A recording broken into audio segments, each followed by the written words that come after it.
Dr. Lee, I think you have a point to that as well. Yeah, I just want to echo what was said. There is a model, a template being used right now in this city. It's at the federal level. It was done 15 years ago with the downsizing, the largest downsizing in the history of Canada. And it's about to be announced, I think, in the budget on March 29th. And that's not to, I completely agree. I mean, this is not to suggest that public servants are lazy and all that stuff. It's just that the managers have made decisions in the past to approve programs that we cannot sustain. And they are public servants. So if we decide we don't need the policy anymore, we have to develop a policy to remove them to the downsizing program, as we're about to do in Ottawa.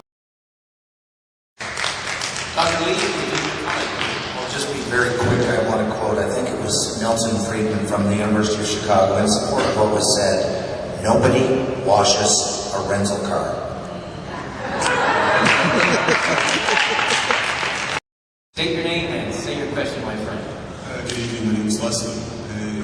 I have a question. It's an open-ended question to anyone on the panel. And quickly, I'd like to thank MTAG and panelists for coming. This is a very informative, very innovative conference, I think, of historical history, a lot of it. And my question is, now we're discussing a lot of facts, and in a sense, it's almost like, we're preached to the choir. These are things we know, and, we're bearing the weight of it every day. And it's, it's frustrating, but it's slow and coming. But my question is, a lot of people just don't see it, don't want to see it, the numbers, what is coming. So, and I'm almost counting on this. When does the bottom fall out? Because I think that's the only way we're going to feel it. What form does it take? When does it happen? Open to it. I'm going to paraphrase your question. Dr. Lee, I want you to go first, and I'm going to put the context here. 2010, City of Ottawa debt stood at $860 million. We're on track with this council to, if there's no LRT, we'll double it by 2014. If there is an LRT, it will quadruple, below $3.2 billion by 2014. Tell us about the bottom falling out. Well, there's three levels of government, and we pay taxes at all three levels. I don't believe that's going to happen at all at the federal level, because we're in the strongest shape of Western countries. So then let's take the federal government off the table.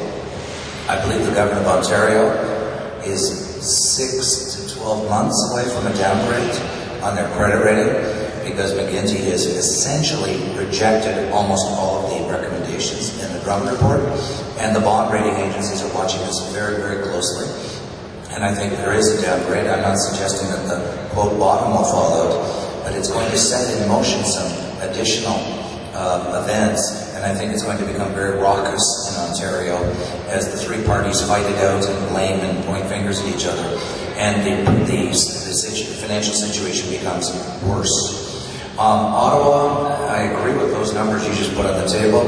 We really don't yet know, because we don't know how much LRT is going to come in at, but I am worried, not today for Ottawa, but 5 years out, Ottawa could be very deeply indebted, and there is a lot of municipal indebtedness. We've seen it in some cities in the States where they've gone bankrupt, so that's something we should worry about. So federal, no. Ontario, it's coming, and Ottawa, not sure. Nick Vinograd, listen, please. Yeah, I think I'll tell you a little story. I think the bottom, especially on the provincial side, is beginning to show cracks already. Someone, I remember, I think it was Dr. Lee mentioned that in places like Greece, you're going to see people not breaking promises, but just, the pension check you were going to get, well, maybe it'll come a little later, won't be as much. Dalton McGuinty did exactly that a couple of weeks ago with the provincial tax rebate. When do we start getting it for those with a low and middle income? In July. And it'll be laid out over the next several months after that. Little kisses from Dalton McGuinty about how much he loves us. I had a friend of mine, daughter works at a restaurant, and one of her, she's the cook, and the waitress is about as apolitical as you can get. She wouldn't know Dalton McGuinty from Tim Hudak from Stephen Harper if they all sat down and started fighting in the middle of the restaurant.